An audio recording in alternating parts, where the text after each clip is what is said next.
Ready to move in premium triplex villas at Kollur APR projects.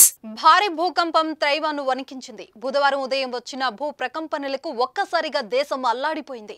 పెద్ద పెద్ద బిల్డింగ్లు, బ్రిడ్జిలు ఊగిపోయాయి. పలు ప్రాంతాల్లో భవనాలు కుప్పకూలాయి. భయంతో ప్రజలు పరుగులు తీశారు. విపత్తు సంభవించిన సమయంలో తైపీ నగరంలోని ఓ ఫ్లైఓవర్ కొన్ని నిమిషాల పాటు కదిలింది. దానిపై ఉన్న వాహనదారులు భయంతో ఎక్కడికక్కడే ఆగిపోయారు. మరో చోట మెట్రో బ్రిడ్జి కాసేపు కదిలింది. అదే విధంగా హువాలియన్లోని 5 అంతస్తుల భవనం మొదటి అంతస్తు పాక్షికంగా కూలడంతో భవనం 45 డిగ్రీల కోణంలో వంగిపోయింది. కూలిన భవనానికి సంబంధించిన వీడియోలు సోషల్ మీడియాలో చక్కర్లు కొడుతున్నాయి.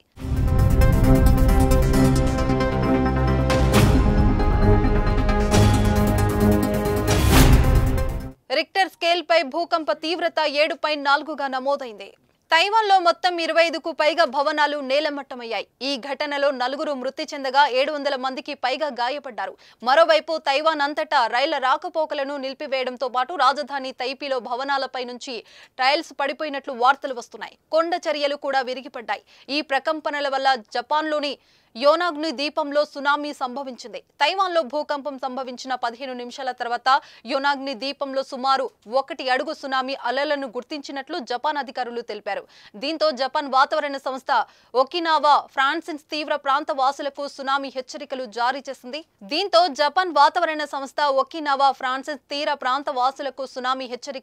చేసింది. మరియు 3 మీటర్ల వరకు సునామీ అలలు దేశ నైరుతి తీరాన్ని చేరుకునే అవకాశం ఉందని హెచ్చరించింది. JMA ప్రకారం 26 సంవత్సరాలలో ఒకినావాలో ఇది మొదటి సునామీ హెచ్చరిక.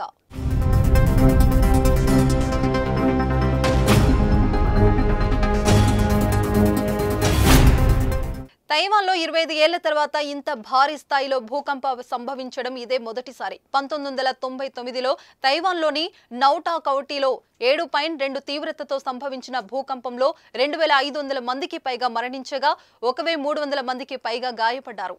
సుమన్ టీవీలో మీ పర్సనల్ అండ్ బిజినెస్ ప్రమోషన్స్ కోసం కింది నెంబర్కి కాంటాక్ట్ చేయండి.